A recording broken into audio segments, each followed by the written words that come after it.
Hello everyone, welcome to another episode of the Magic Arena Run. Today we are going through the Rise of the Maestros festival event. This is a very relatively simple event. One buy-in fee, just get up to 5 wins, get all the card styles, um, no penalties for losing.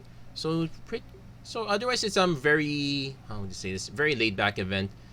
We do get this special emblem here where once during each of your turns, you may cast an instant or sorcery from your graveyard by sacrificing a creature in addition to paying its cost.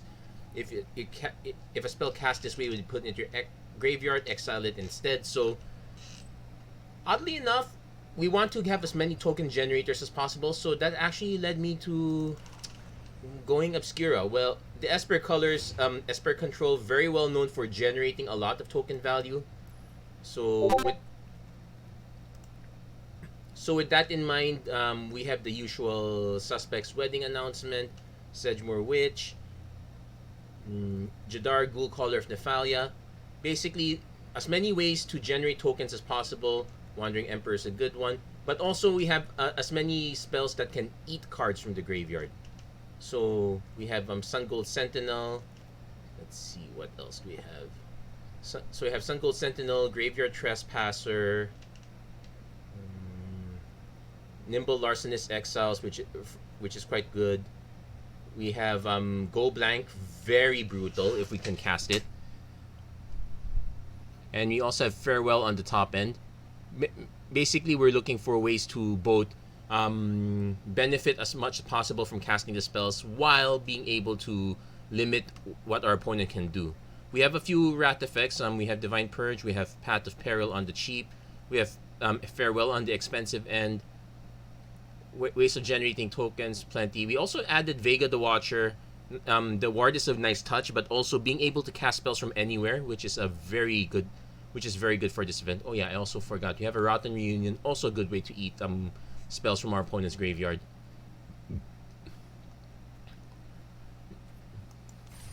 And pretty much an eclectic list, but this is a very fun. This is a relatively low pressure event.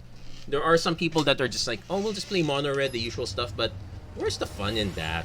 Let's jump right in. Let's see if we can get the rest of our wins for this festival. And this one's pretty good. We have all our colors online. We can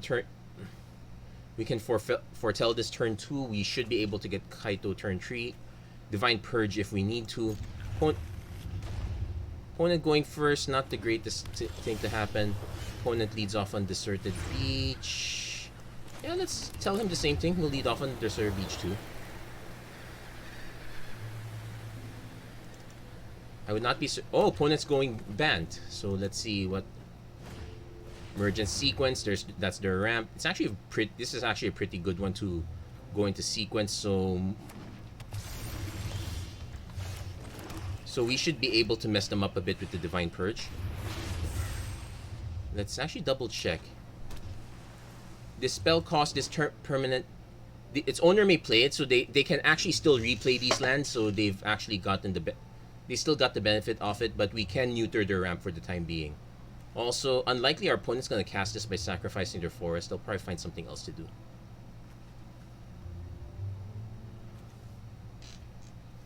So we'll see if they hit a Shigeki. They might cast another one. They could also sack Nope, they're just foretelling. So we could Divine Purge right away just to... Yeah, let's Divine Purge right away, reset the world a little bit. They still have a free land drop, but the Shigeki is going to take a while to come into play. Also ETB's tapped for if it matters a bit. Opponent might delay that for the longest time. We'll see what their spells are. Counter magic, still quite good, although especially the non-creature combat magic, you can really focus on that. Do note that you will not be able to emblem it on your opponent's turn, but it is a very good way. You can still do it on your own turn, so you have ways of protecting your combo if it comes to that. We do need to hit lands, which is a bit of an awkward position. We can go Kaito just to hit our land drops. We got a Jadar, but we're gonna hit Kaito first. The system can't fix everything. We can. We hit a land, so what do we bin? I do not want to bin the go blank. I don't want to bin...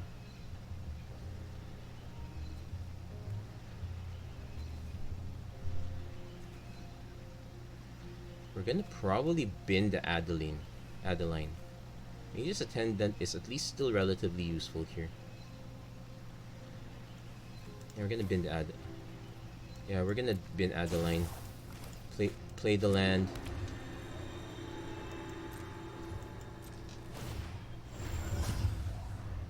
So being able to protect that, not so bad. Really need to see what our opponent has in store.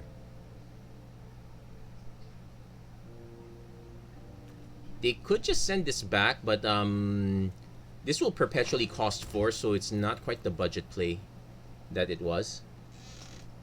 Opponent can get their quick ramp going, so we might be incentivized to go blank our opponent. If we can hit another land, Jadar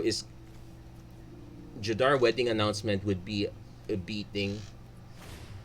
Bearer of Memory. Okay, opponent's just doing plain enchantments. So we hit the Fateful Absence.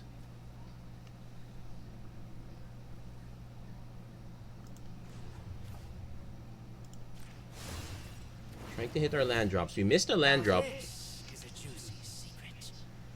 We have too many cards also, so probably no.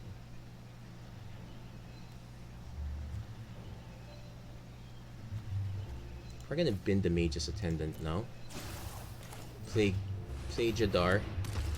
Then we can hold up either Fateful Absence or Sunset Revelry as the situation requires. So we're gonna leave it at that. And we can now start chaining spells off with Jadar. Our opponent could also just could have a way to answer Jadar. It's probably about to happen. Opponent is really hitting all their mana. We could use some more. We are running 25 lands, all things considered.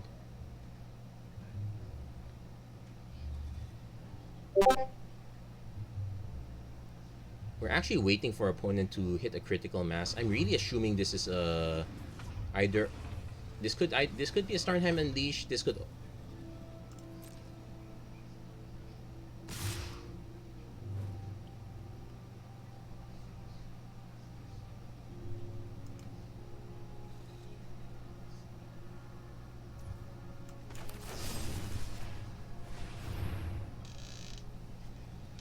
Let's see if our opponent does have a counter.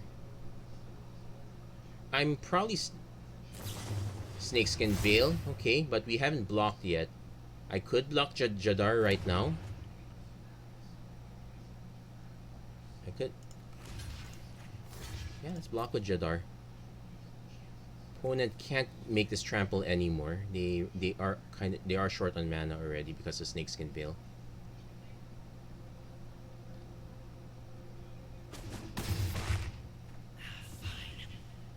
Another way. Yeah, there's a chance we might just attack with the token. Opponent's cycling Gator Tanuki, so they will hit their land drop. Opponent holding up these two. I really want to cast the Go Blank right now. They're gonna...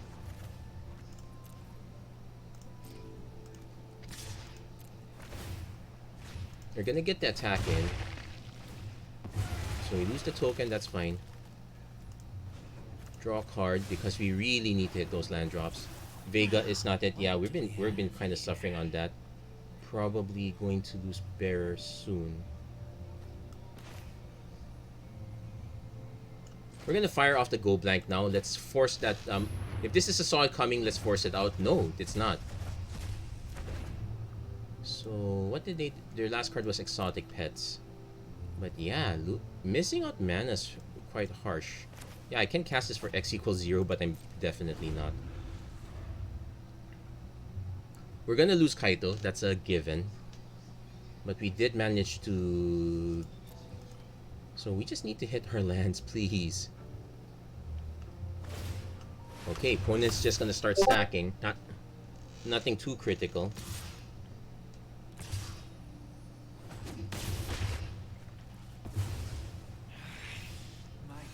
Nimble Larcenist. So we are at 18. I can Sunset Revelry does nothing.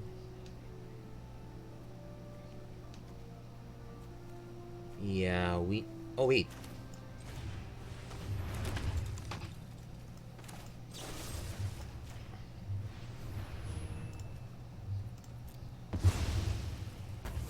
No, Sunset Revelry does something.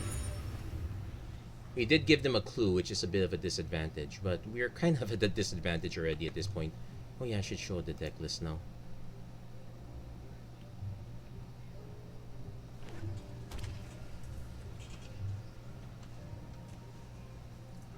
We still have a Divine Purge if it comes to that. This one only hits artifact, instant, or sorcery. We are bound to hit targets.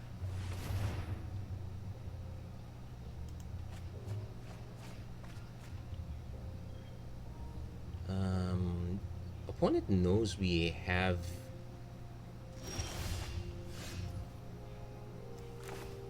Okay, I can't cast this if I want to cast Go Blank.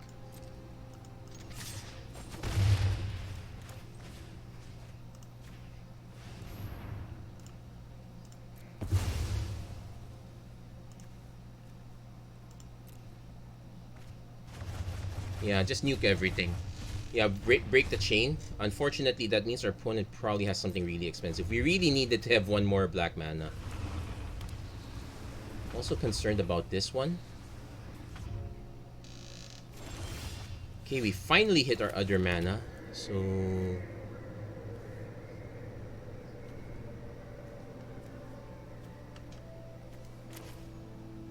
I'm actually going to cast the Break Expectations first. Brilliant Restoration. Bye-bye. Then we cast Wedding Announcement. This probably is a counter spell.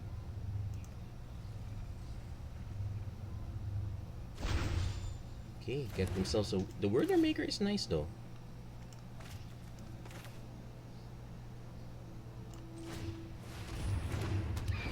Okay, that's probably not a counter spell. So yeah, just get rid of everything. I would not be surprised if this is really just a big Starnheim Unleashed, but we have the Divine Purge on standby. We're bound to cast it soon. So now we're finally hitting our mana.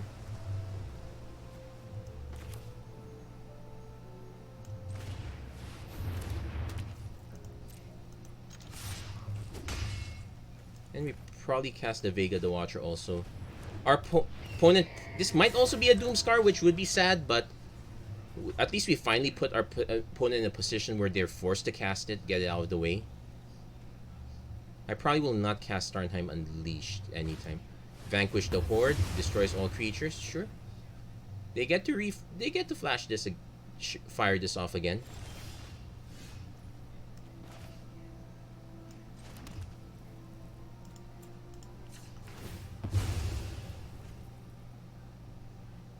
Yeah, hit our planes. And yeah, Sun Gold Sentinel quite useful here. You get to eat their Vanquish the Horde. We could just cast this, but no, I don't see the point. We'll just pass. Let's force our opponent to use this. Goshin Tai.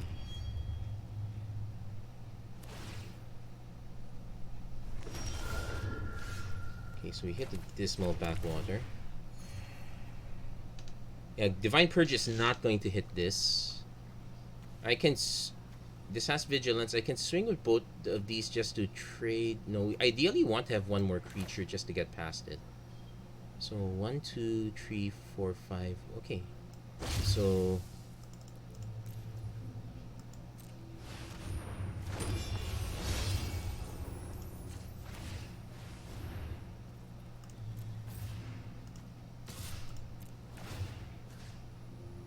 we can exile a card from our yard, but we don't have to. Yeah, opponent can just keep generating tokens forever, but yeah, now it's gonna... Now our opponent really needs to hit this. This probably is a Doomscar. Yep, Doomscar wipes it all out.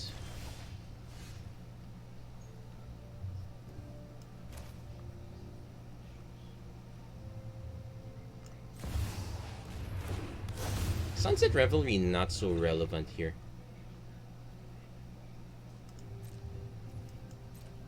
Though we do get free connive.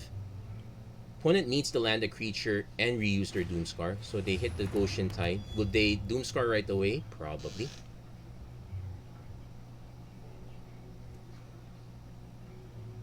Yeah, they probably will. There's no...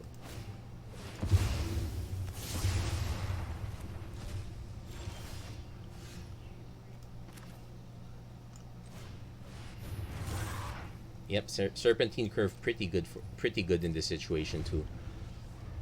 Because we're gonna have a lot of instants and sorceries. A bunch of them are gonna be exiled, but they will still count.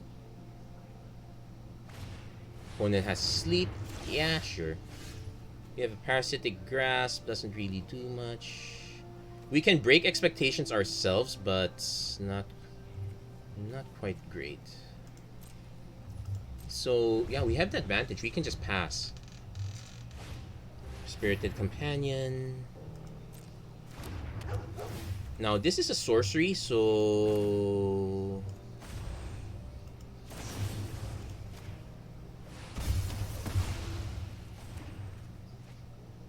now they could still play another card. Golden Tail Disciple. Okay. They could sack it to sleep because they won't be able to cast it. Okay, they're not going to.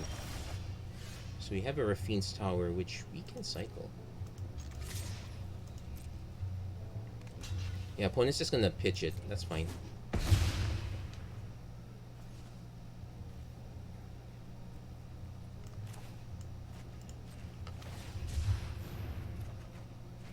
Shipwreck Marsh. We don't have Connive anymore.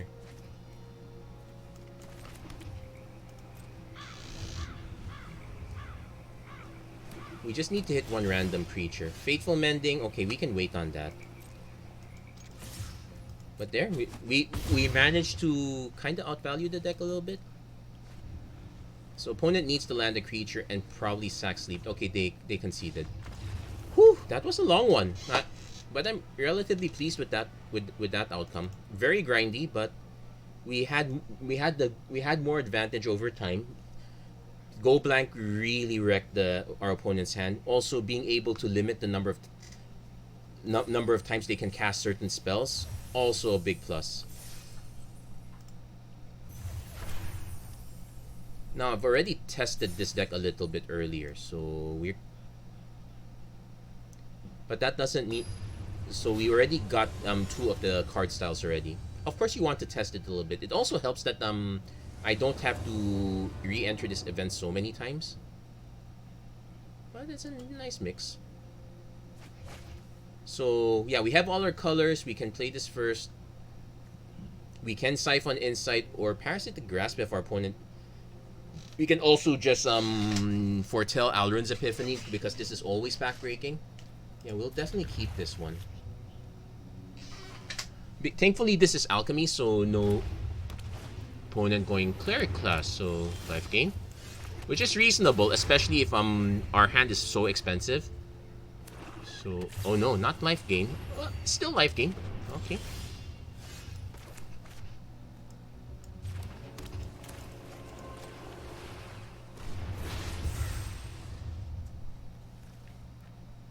So we will most likely just cast Nimble Larcenist, snipe whatever they have in their hand. We could alternately cast Parasitic Grasp if it's a... Oh, it's Celestis. Okay. Oh, wrong. I played the wrong land.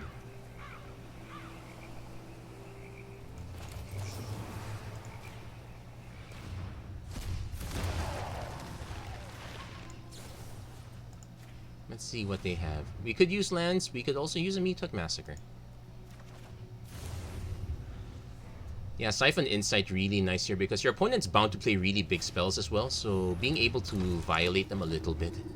Yeah, choice of words. Oops. But being Bloodchief's Terse, not exactly very meaningful. We can just eat it again if need to be. I can also cast this X1 because our opponent gaining life right now is Also, it would be nice if we can see what we have to hit from our opponent. Because if our opponent has particular set of creatures, we might actually be in trouble. Okay, can't hit either of those. Our opponent could sack the veteran, but it's highly unlikely. So I'm not going to worry about that. We won't be able to get rabble rousing. Thankfully, they went for this one. They went for this one first because they do want the big. They do. They could also sack right away just to kill the larcenist, which I'm actually fine with.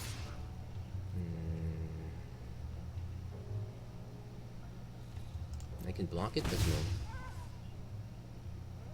So we.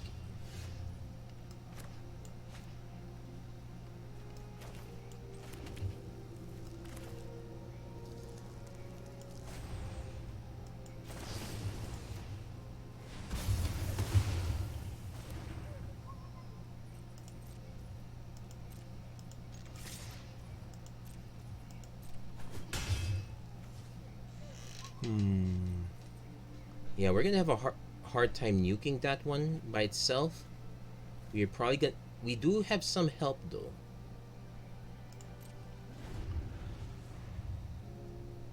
Our opponent might also be tempted to just fire off the Bloodchief. No, Hallowed Priest. They're just going for, which is Angel of Vitality. So they did hit their life. They did hit the high life. Okay, we did hit a Fateful Absence, which is quite good news in this situation.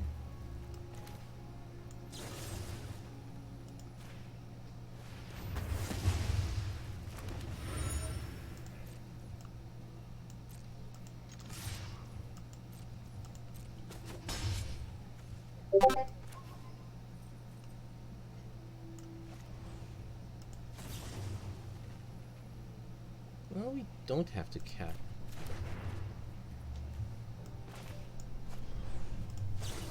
Yeah, because this is still human. Yeah, shame we're sacrificing it right away, but our opponent is down to smaller creatures.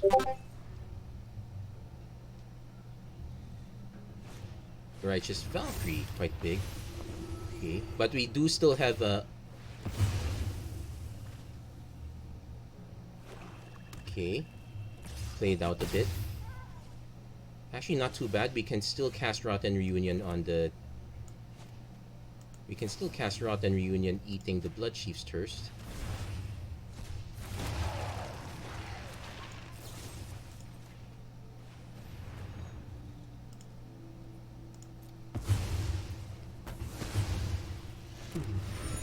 So, quite a bit of control here. Yeah, I can't cast... Well, I can cast X equals 0, but what's the fun in that? We're really waiting for our opponent to dump more stuff. They might also... If they have nothing, they're going to start hitting Cleric class. Ideally, I would recommend just cracking the Clue token. Wow, we actually went relatively far, all things considered. One more mana would really be brutal. Alrund's Epiphany, but we don't get the 2 tokens again if we cast this off the graveyard, but still decent. Still good. We managed to hold off a lot of our opponents. Well, I wouldn't call... Okay, this one's kind of good. This one is definitely good stuff. That's the one card I really wanted to hold off. Yeah, when in doubt, I would just draw a card, let this flip. Oh no, opponent's gonna let this flip, and oh, they can still draw a card. Plays the land. Maybe should not play the land in case they might want to...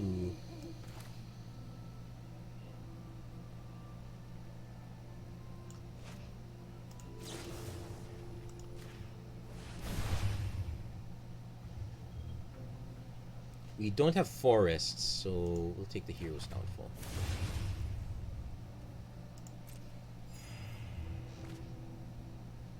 I could just cast Meathook Massacre X1 at this point.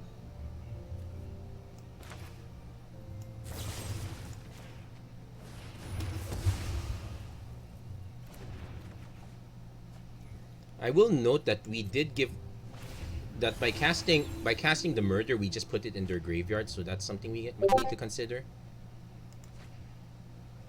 opponent... No, that's Hero's Downfall. They hit an actual murder. Sigarda's Splendor. So this ETB is tapped. What's this? Note your life total. Draw a card if your life total is great.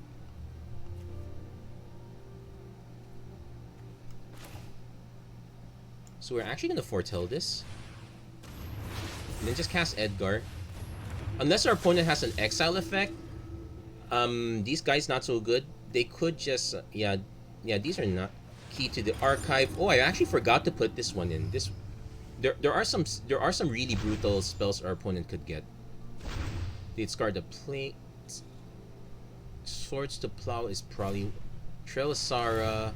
Oh no, so they discard the DT. They can sack it. Cast DT? Probably not.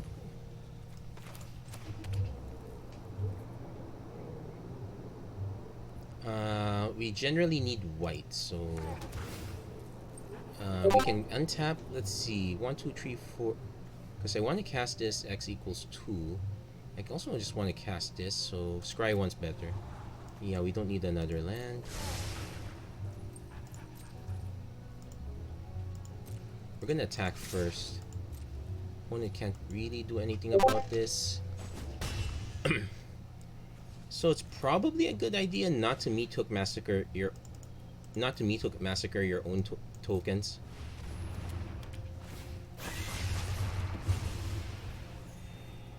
We could still make our own token, but I want to save that for another time. They just need to keep our opponent clear of creatures. They will get to search for one.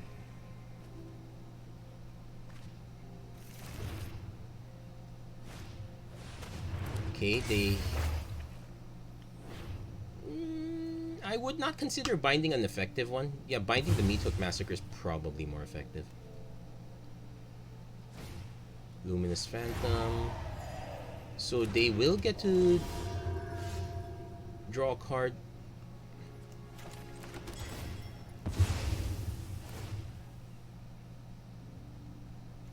Yeah, we'll hit the plains.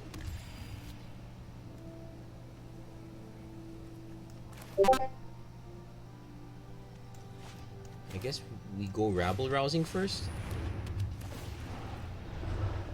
So what do we want to hit?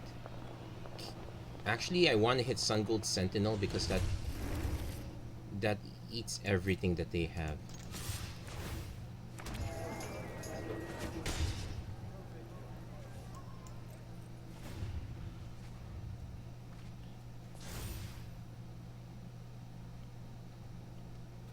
Yeah, we need to start dealing more damage. They are drawing a lot more cards off this. Angel of Destiny is going to be a problem.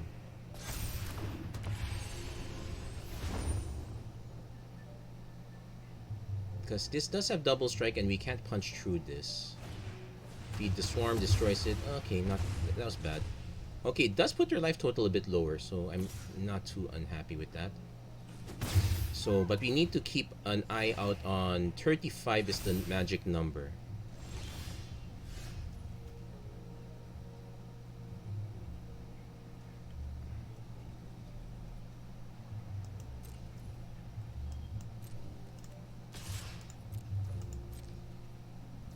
Opponent is nothing.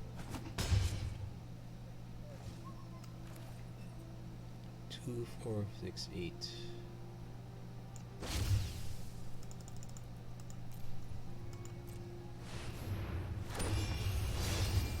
We're gonna hold the Iganjo, but now we have a board that can kind of block. If our opponent swings with Angel of Destiny, I'm probably just blocking with all. What do they get back? Probably Righteous Valkyrie. Ooh, not bad.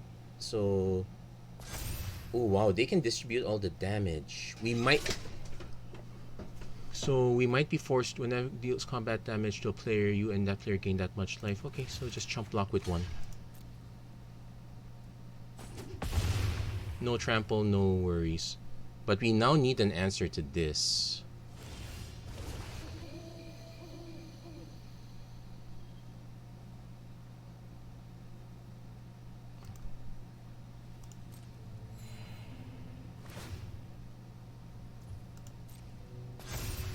Okay, we got Fateful Mending.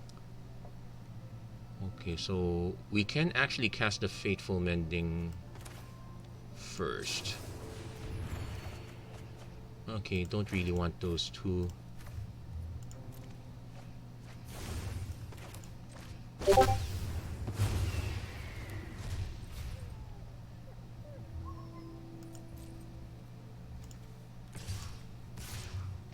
That's not...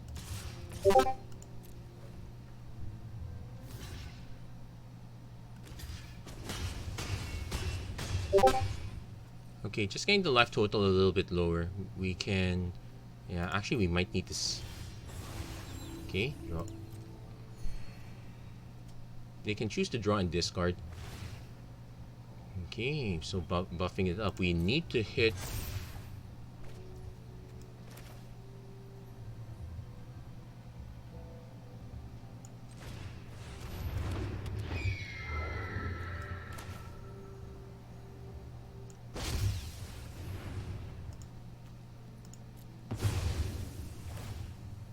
Draw a card. Fragment realities are... That's our key piece of removal. And our opponent's life is quite low that we don't have to worry about it too much. They might hit a very good 4-drop, but we don't really care. Voice of the Blessed, that's not gonna be it. Oh, we already cast one spell off the yard, so this is gonna grow a bit.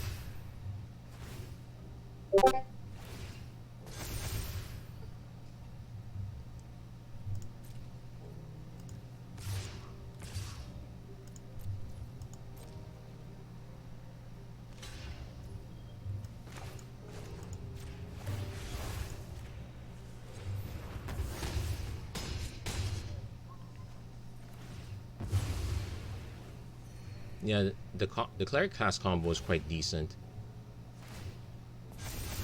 So not indestructible, and we do have a fragment reality that we can get past this.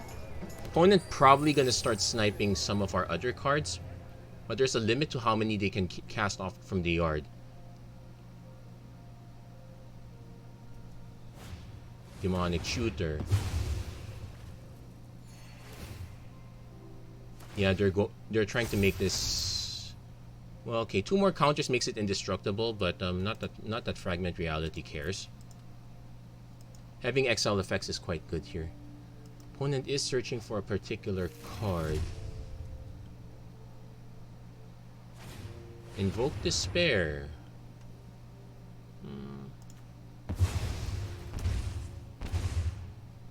Okay, loads up their hand again.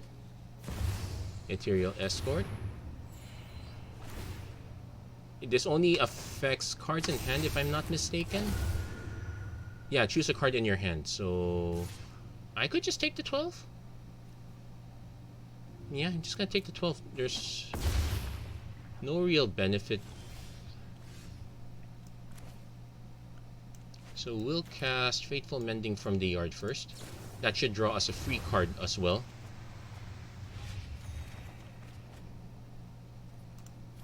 One, two, three, four, five, six. I can just cast Farewell, but naming creatures is a feel bad. I can name the graveyard, which is a bit too soon. But we are going to need it eventually.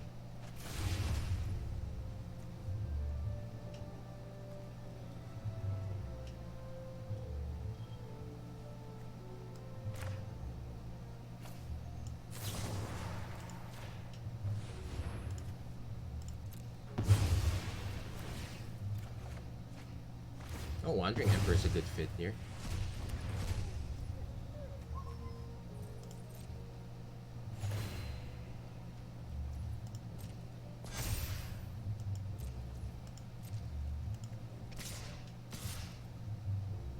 I'm actually going to swing with the Watcher also because we can kind of get them.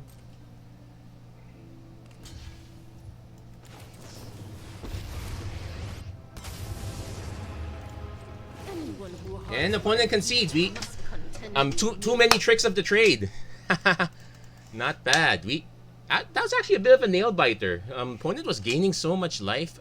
Had a very nice green splash for some of the other cards, but yeah, Life gain is life gain. Oh, we also played so many cards that we actually completed our quest as well. Not bad. Let's see. Let's see if we can get one more win in the next match. Nice hostile takeover.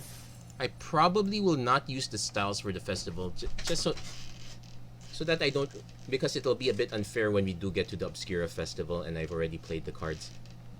My plan is to rotate between all of them, see which ones fit, and not play the actual guild in the. We are a 3-mana deck, so I am inclined to just take a mulligan here. Like, we have break expectations, but hold on. Nope. Millstone. There is a land. No, there is no land in this list. I'm thinking of. Yeah, we need to mulligan. Yeah, we can keep this. I like Sun Gold Sentinel. I like Edgar too, but we're gonna bin Edgar for now.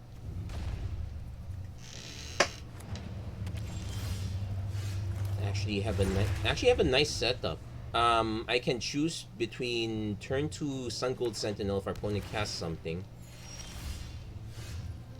Turn 2 Siphon Insight if our opponent does. Yeah, let's cast it now.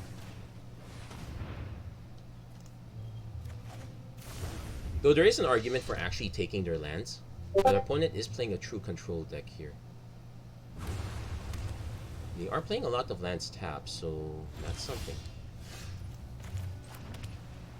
I would like to play Vega, but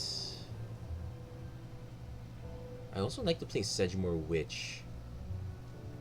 I'm gonna try to see if I can wait for them to tap out, because we do have a counter spell after all. And we can just cast the Siphon Insight end of turn to bait the counter from our opponent, which they clearly have. We had also Obscura Charm really good as a counter spell on its own. So since we already kind of got some value off this card, we're casting this again for its flashback cost. Not a great loss if our opponent counters it. Yeah, it eats the Jawari Disruption, perfectly fine. We hit our land, so we can safely Sedgemoor Witch. We don't get to counter their next play, but depending on.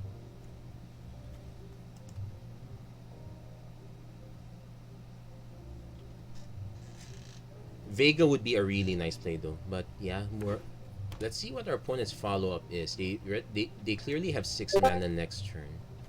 Gates of Isfel, fine, it's fine. Now this only casts instants or sorcery, so the Ruins Hap is not relevant in the graveyard. Opponent, I'm pretty sure opponent's inclined to cast something. There is no way they're letting Dorothea. Okay. Another creature, perhaps? Okay, so we hit our Scarred Barrens. No.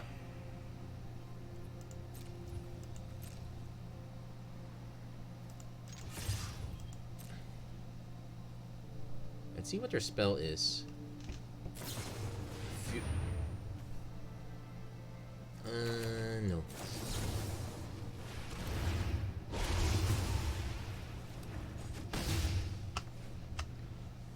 And the nice thing about this is that these are awkward these are not available on my turn. They're available on their turn, so something we have to keep in mind. We do have a bunch of instants of our own, but now it means that we have to be the proactive guy. Opponent does have the mana for MHM, Meat Hook Massacre. Yeah, definitely do not want to give our opponent copies. Now, one interesting note is that we can Sun Gold Sentinel to eat this if our opponent does not have a creature combo. Alternately, we can, let's see, destroy target creature, planeswalker, mana value 3 or less.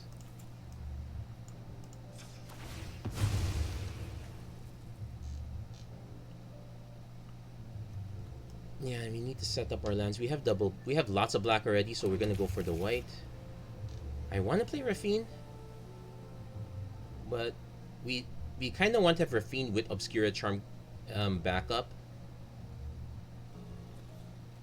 So I'm gonna actually swing first. This might eat an Obscura Charm right off the bat. Opponent is 1 mana shy of Hall of Storm Giants. Or they can activate it now, it just does nothing.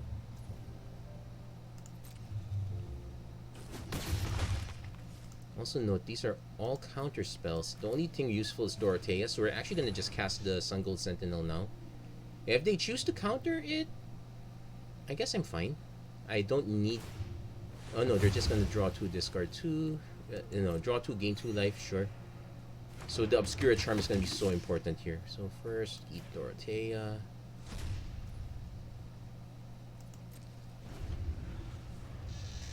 Also, because rat effects are generally on the expensive side, so we might be able to sneak an Obscura Charm by.